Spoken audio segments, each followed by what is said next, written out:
अस्सलामु अलैकुम वरहमतुल्लाहि वबरकातुहू। जंग फुज्जार।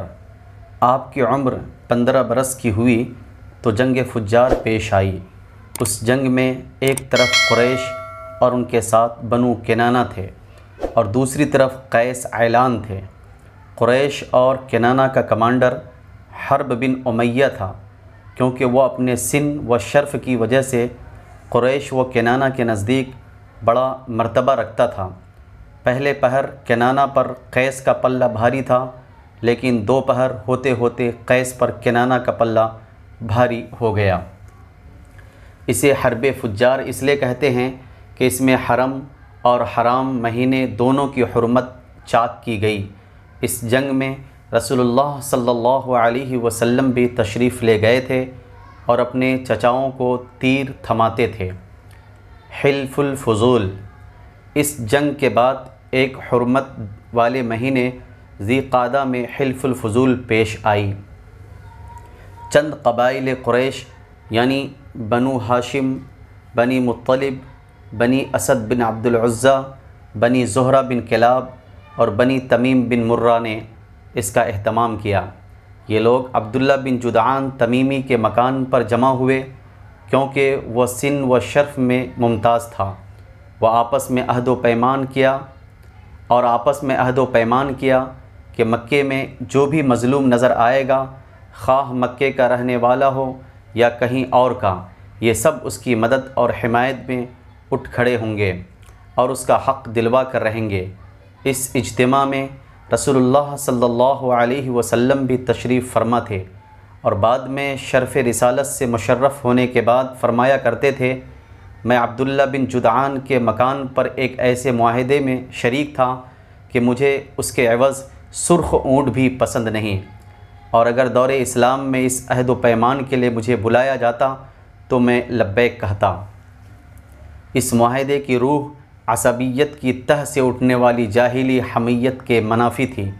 इस मुआहदे का सबब यह बताया जाता है कि ज़बीत का एक आदमी सामान लेकर मक्का आया और आस बिन वाइल ने उससे सामान ख़रीदा, लेकिन उसका हक़ रोक लिया। उसने हलीफ़ क़बाइल अब्दुद्दार, मखज़ूम, जमह, सहम और अदी से मदद की दरख्वास्त की, लेकिन किसी ने तवज्जो न दी। उसके बाद उसने जबल अबू क़ुबैस पर चढ़कर बुलंद आवाज़ से चंद अशार पढ़े, जिनमें अपनी दास्तान मज़लूमियत बयान की थी। उस पर ज़ुबैर बिन अब्दुल मुत्तलिब ने दौड़ धूप की और कहा कि यह शख्स बेयारो मददगार क्यों है। उनकी कोशिश से ऊपर ज़िक्र किए हुए क़बाइल जमा हो गए। अभी जो क़बाइल का ज़िक्र हुआ वो तमाम क़बाइल एक जगह जमा हो गए। पहले मुआहदा तय किया और फिर आस बिन वाइल से उस ज़ुबैदी का हक़ दिलाया।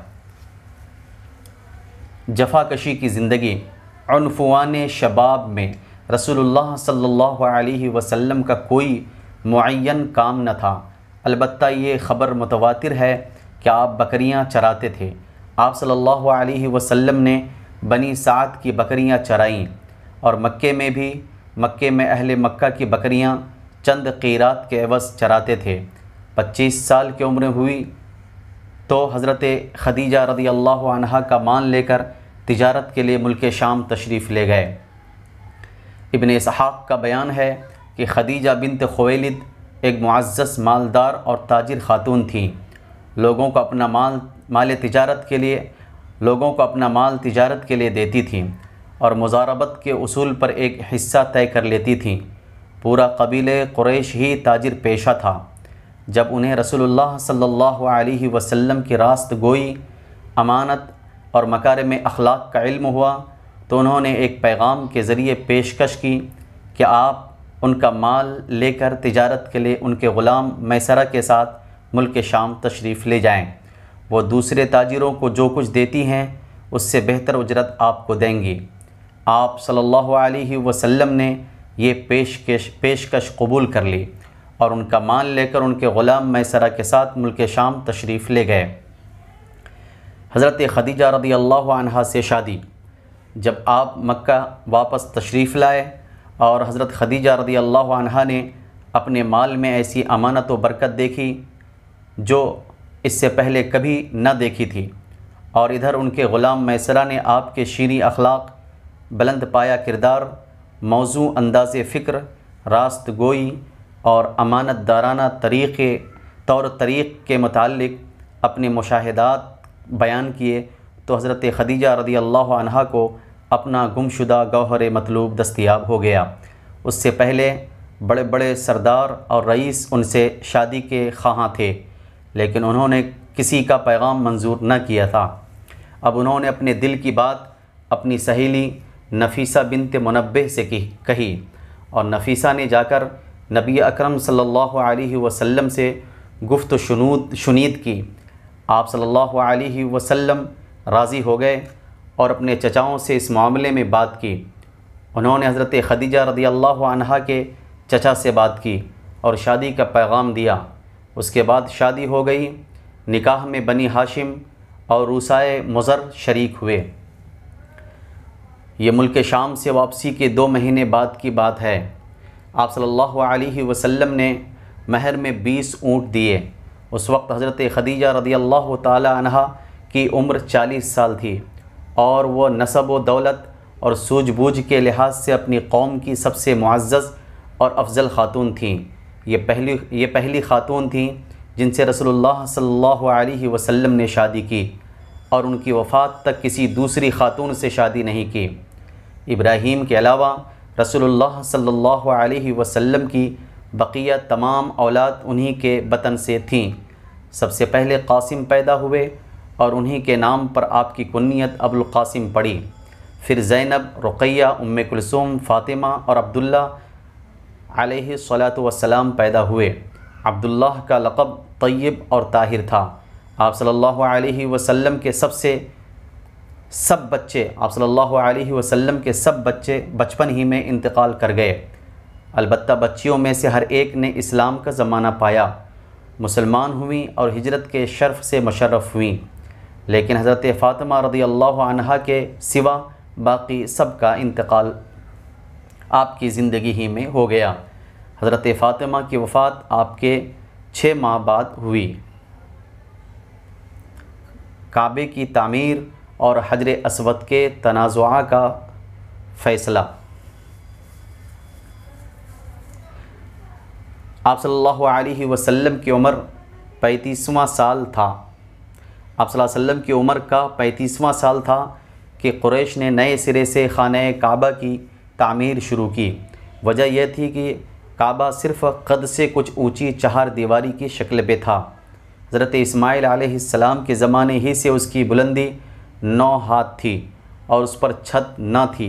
इस कैफियत का फ़ायदा उठाते हुए कुछ चोरों ने उसके अंदर रखा हुआ ख़जाना चुरा लिया। उसके बाद उसकी तामीर पर एक तवील ज़माना गुज़र चुका था। इमारत खस्तगी का शिकार हो चुकी थी और दीवारें फट गई थीं। इधर उसी साल एक ज़ोरदार सैलाब आया जिसके बहाव का रुख खाने काबा की तरफ था। उसके नतीजे में खाने काबा किसी भी लम्हा ढह सकता था। इसलिए कुरैश मजबूर हो गए कि उसका मर्तबा व मकाम बरकरार रखने के लिए उसे असर नौ तामीर करें। इस मरहले पर कुरैश ने यह मुत्तफ़क़ा फ़ैसला किया कि खाना काबा की तामीर में सिर्फ़ हलाल रकम ही इस्तेमाल करेंगे। इसमें प्रोस्टिट्यूट यानी रंडी की उजरत, सूद की दौलत और किसी का नाहक लिया हुआ माल इस्तेमाल नहीं होने देंगे। नई तामीर के लिए पुरानी इमारत को ढाना ज़रूरी था, लेकिन किसी को ढाने की जुर्रत नहीं होती थी। बिल आखिर वलीद बिन मुगीरा मखज़ूमी ने इब्तिदा की। जब लोगों ने देखा कि उस पर कोई आफत नहीं टूटी तो बाकी लोगों ने भी ढाना शुरू किया और जब क़वाइद इब्राहीम तक ढा चुके तो तामीर का आगाज़ किया। तामीर के लिए अलग अलग हर कबीले का हिस्सा मुकर्रर था और हर कबीले ने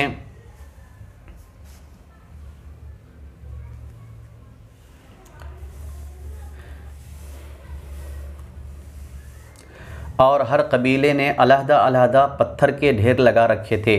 तामीर शुरू हुई। बाक़ूम नामी एक रूमी मेमार निगरां था। जब इमारत हजर अस्वद तक बुलंद हो चुकी तो ये झगड़ा उठ खड़ा हुआ कि हजर अस्वद को उसकी जगह रखने का शर्फ व इम्तियाज़ किसे हासिल हो। ये झगड़ा 4-5 रोज़ तक जारी रहा और रफ्ता रफ्ता इस कदर शिद्दत इख्तियार कर गया कि मालूम होता था सरज़मीन हरम में सख्त खून खराबा हो जाएगा।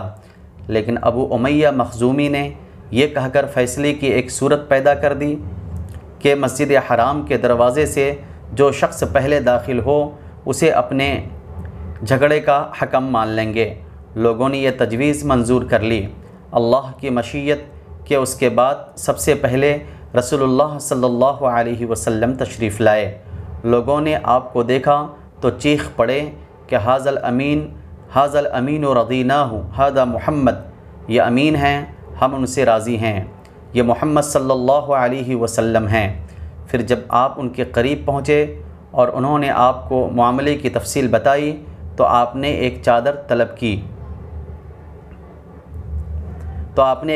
तलब की, बीच में हजर अस्वद रखा और मुतनाज़िया क़बाइल के सरदारों से कहा कि आप सब हजरात चादर का किनारा पकड़कर ऊपर उठाएं। उन्होंने ऐसा ही किया। जब चादर हजर अस्वद के मकाम तक पहुंच गई तो आपने अपने दस्ते मुबारक से हजर अस्वद को उसकी मुकर्ररा जगह पर रख दिया। यह बड़ा माकूल फ़ैसला था, उस पर सारी कौम राज़ी हो गई। इधर कुरैश के पास माल हलाल की कमी पड़ गई, इसलिए उन्होंने शुमाल की तरफ काबे की लंबाई तकरीबन 6 हाथ कम कर दी। यही टुकड़ा हजर अस्वद और हतीम कहलाता है। इस दफ़ा कुरैश ने काबे का दरवाज़ा ज़मीन से खासा बुलंद कर दिया ताकि उसमें वही शख्स दाखिल हो सके जिसे वो इजाज़त दें। जब दीवारें 15 हाथ बुलंद हो गईं तो अंदर 6 सतून खड़े करके ऊपर से छत डाल दी गई और काबा अपनी तकमील के बाद करीब करीब चौकोर शक्ल का हो गया। अब खाने काबा की बुलंदी 15 मीटर है। हजर अस्वद वाली दीवार और उसके सामने की दीवार यानी जुनूबी और शुमाली दीवारें 10-10 मीटर हैं। हजर अस्वद व मताफ़ की ज़मीन से 1.5 मीटर की बुलंदी पर है। दरवाज़े वाली दीवार और उसके सामने की दीवार यानी पूरब और पश्चिम की दीवारें 12-12 मीटर हैं। दरवाज़ा ज़मीन से 2 मीटर बुलंद है। दीवार के गिर्द नीचे हर 4 जानिब से एक बढ़े हुए कुर्सी नुमा ज़िले का घेरा है जिसकी औसत ऊंचाई 25 सेंटीमीटर और औसत चौड़ाई 30 सेंटीमीटर है। इसे शाज़रवा कहते हैं। ये भी दरअसल बैतुल्लाह का जुज़ है, लेकिन कुरैश ने इसे भी छोड़ दिया था। नबूवत से पहले की इजमाली सीरत। नबी अकरम सल्लल्लाहु अलैहि वसल्लम का वजूद उन तमाम खूबियों और कमालात का जामे था जो मुतफर्रिक़ तौर पर लोगों के मुख्तलिफ़ तबक़ात में पाए जाते हैं। आप सल्लल्लाहु अलैहि वसल्लम इसाबत फ़िक्र, दूरबीनी और हक़ पसंदी का बुलंद मीनार थे। आप सल्लल्लाहु अलैहि वसल्लम को हुस्न फ़िरासत, पुख्तगी फ़िक्र और वसीला व मकसद की दुरुस्तगी से हज़्ज़े वाफ़िर अता हुआ था। आप सल्लल्लाहु अलैहि वसल्लम अपनी तवील खामोशी से मुसलसल गौर व ख़ौज़, दायमी तफ़कीर और हक़ की कुरैद में मदद लेते थे। आप सल्लल्लाहु अलैहि वसल्लम ने अपनी शादाब अक़्ल और रोशन फ़ितरत से ज़िंदगी के सहीफ़े, लोगों के मामलात और जमातों के अहवाल का मुताला किया और जिन खुराफ़ात में ये सब लतपत थीं उनसे सख्त बेजारी महसूस की। चुनांचे आप सल्लल्लाहु अलैहि वसल्लम ने उन सब से दामन कश रहते हुए पूरी बसीरत के साथ लोगों के दरमियान ज़िंदगी का सफ़र तय किया। यानी लोगों का जो काम अच्छा होता उसमें शिरकत फरमाते, वरना अपनी मुकर्ररा तन्हाई की तरफ पलट जाते। चुनांचे आप सल्लल्लाहु अलैहि वसल्लम ने शराब को कभी मुँह न लगाया, आस्तानों को ज़बीहा न खाया और बुतों के लिए मनाए जाने वाले त्यौहार और मेलों ठेलों में कभी शिरकत न की। आपकी शुरू हुई से उन बातिल माबूदों से इतनी नफ़रत थी कि उनसे बढ़कर आपकी नज़र में कोई चीज़ मबगूज़ न थी। हत्ता कि लात व उज़्ज़ा की कसम सुनना भी आपको गवारा न था। इसमें शुबा नहीं कि तकदीर ने आप पर हिफाजत का साया डाल रखा था। चुनांचे जब बाज़ दुनियावी तमत्तुआत के हुसूल के लिए नफ्स के जज्बात मुतहर्रिक हुए या बाज़ नापसंदीदा रस्म व रवाज की पैरवी पर तबीयत आमादा हुई तो इनायत रब्बानी दखील होकर रुकावट बन गई। इब्न असीर के एक रवायत है कि रसूलुल्लाह सल्लल्लाहु अलैहि वसल्लम ने फरमाया, अहले जाहिलियत जो काम करते थे मुझे 2 दफ़ा के अलावा कभी उनका ख्याल नहीं गुज़रा, लेकिन उन दोनों में से भी हर दफ़ा अल्लाह तबारक व तआला ने मेरे और उस काम के दरमियान रुकावट डाल दी। उसके बाद फिर कभी मुझे उसका ख्याल ना गुज़रा, यहाँ तक कि अल्लाह ने मुझे अपनी पैगम्बरी से मुशर्रफ़ फरमा दिया। हुआ ये कि जो लड़का बालाई मक्के में मेरे साथ बकरियां चराया करता था, उससे एक रात मैंने कहा, क्यों ना तुम मेरी बकरियां देखो और मैं मक्का जाकर दूसरे जवानों की तरह वहाँ की शबाना क़िस्सा गोई की महफ़िल में शिरकत कर लूँ। उसने कहा ठीक है। उसके बाद मैं निकला और अभी मक्के के पहले ही घर के पास पहुँचा था कि बाजे की आवाज़ सुनाई पड़ी। मैंने दरियाफ़्त किया कि क्या है।